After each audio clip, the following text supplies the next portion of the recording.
where do you see the state of preaching in the church today?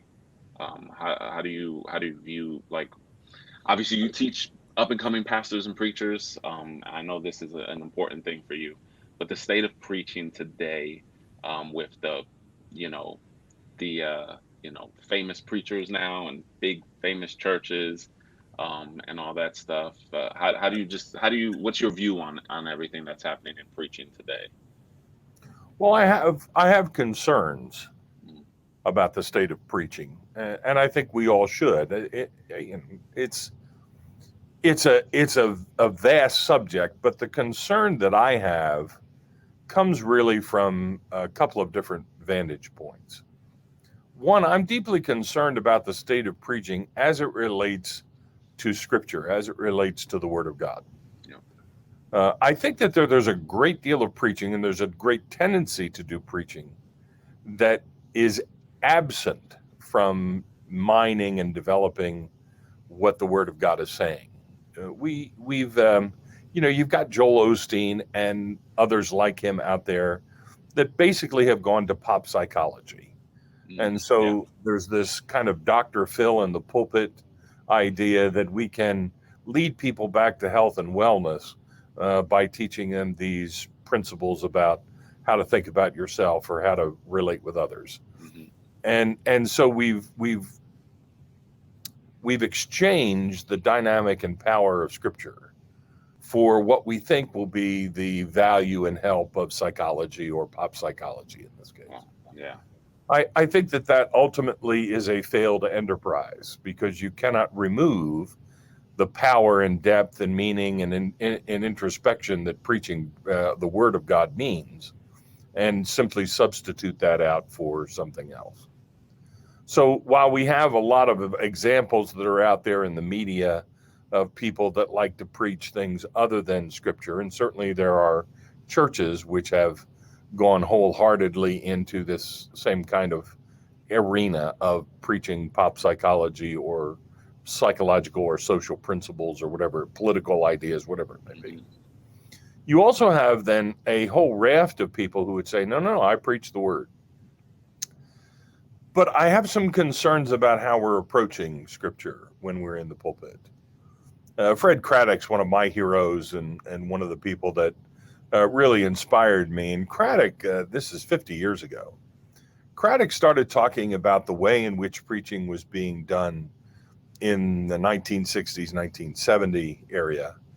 And I don't think it's changed much in this regard. He said a lot of people, what they're doing is they're looking at a text of scripture and they're deriving, let's say, 3 points from the text.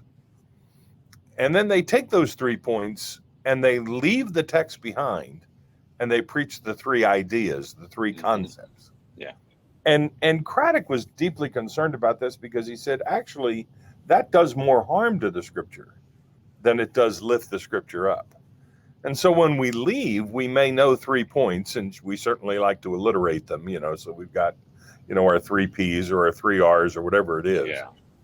But the reality is we leave the sanctuary, we leave the service and know nothing more about the scripture, nothing more about the text, the word of God, than we did when we walked in. Hmm. And so I'm concerned about the kind of preaching, whether it's 3 point deductive preaching, whether it's narrative preaching, whatever the style may be or the structure may be. I'm concerned that a lot of our preaching is taking off. It's taking off from scripture. It's using scripture as kind of a springboard and diving somewhere else rather than diving into it. And Yeah. ultimately, that I think has resulted, Ronaldo, in what I think is an epidemic in the church, and that is that there is biblical illiteracy across the church.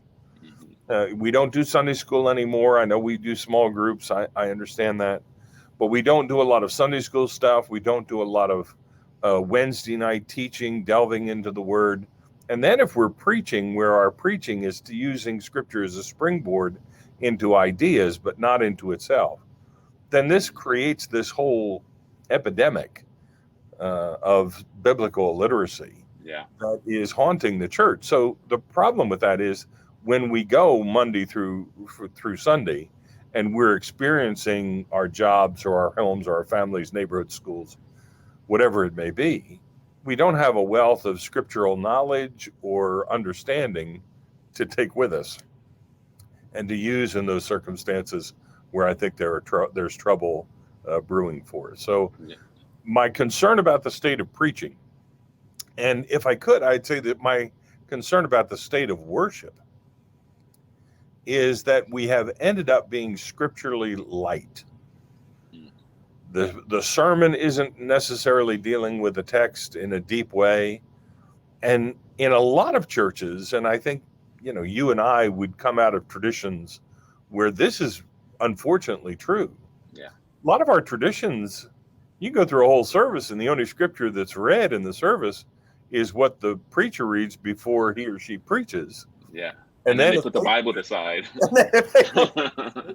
then you're going, and you end up having these visitors that come in, or people that are unchurched or don't know what worship or the word is. And if you ask them afterwards, they would say, well, apparently it's more important for this church to do announcements than it is to read scripture or to talk about the word of God. And they would be absolutely correct. And so how do we spend time in the word? How do we, and I've stopped using the word discipleship. Not that I think it's a bad word. I think it's a great word. But it's become a little bit too off the cuff for us without, I think, really having the depth of meaning. I like what Asbury Seminary talks about, and I think it's a better term. I think the idea of spiritual formation is central and paramount to the life of the church. Yeah. And if we don't preach the word, and if the word is not prominent in our experience of worshiping God, then what we're doing is we're not adequately spiritually forming the people that are in the congregation. And that's a deep concern to me, and I think of deep concern to the church in general.